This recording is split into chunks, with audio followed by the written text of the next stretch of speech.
What up, it's your boy, Will Nichols. And we are talking about the new paradigm of intimacy, baby. Let's dive on in. We're talking about true intimacy, baby. What does that mean? What does it mean to be truly intimate with yourself? And, well, one, why would you want to be truly intimate with yourself?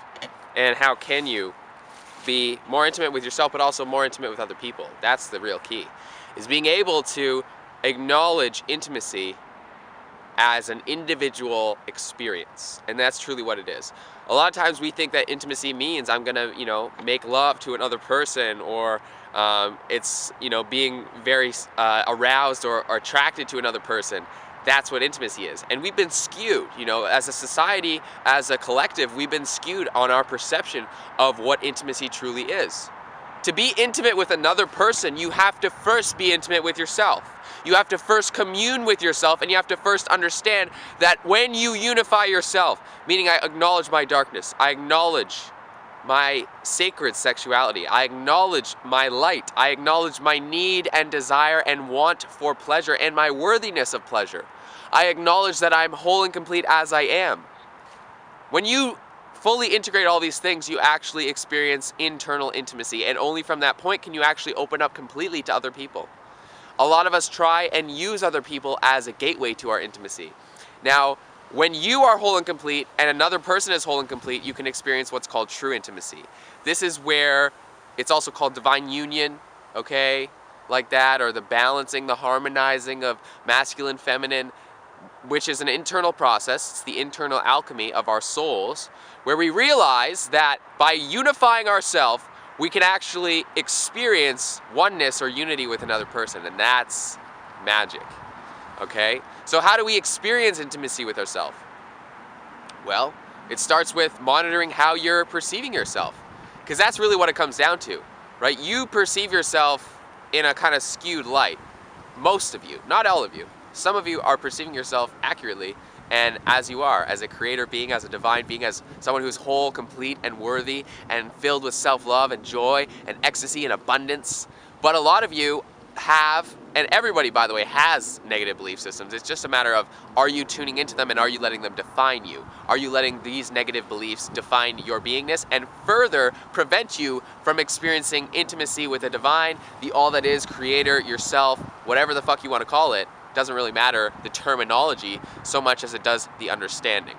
So when you fully integrate, self-love, you realize that you're whole and complete, that no one on the face of the earth can complete you.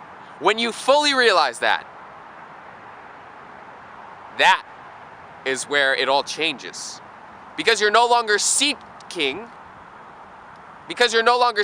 out of neediness. You're no longer seeking out of fear. You're no longer seeking because you need something, or you feel incomplete and you believe that whatever it is that you're seeking, when you get it, you will feel more complete. And that's utter bullshit. You are whole and complete as you are right now, and that's a fact. This is not some woo-woo spiritual mumbo-jumbo. This is a fact. You have and are and will always be everything that you ever need, desire, or want to be, or have, or do. You're already that. It's just a matter of aligning with that aspect of yourself and embodying it here now. And that's true intimacy, is the union of the self, realizing that you are whole and complete in this moment. And when you fully integrate that, you can now experience ecstasy, like literal ecstasy with other people. And so many people are using sex and are using people, relationships as this means of escaping being intimate with themselves, as opposed to the divine purpose of sex and the divine purpose of relationships, which is to bring you further into intimacy with yourself, bring you further into intimacy with the divine, further into alignment, and further into growth and expansion and empowerment and feeling fucking amazing like the god or goddess that you are. So stop getting so caught up in seeking and start being. Stop looking outside of you for completion, for validation, for love, for wholeness, for feeling complete, and start finding that within you, and I guarantee you, your relationships will fucking flourish. They will be out of this world. Seriously. absolute ecstasy. True ecstasy, true presence, which is also intimacy, okay? In order to be intimate, in order for you to even feel all of those things, wholeness, completeness within yourself, non-neediness, no desire to outcome, no attachment to outcome. In order for you to feel that, you have to embody that. And how do we embody that? By being present and recognizing that's what we already are, that's what we always were, and that's what we always will be.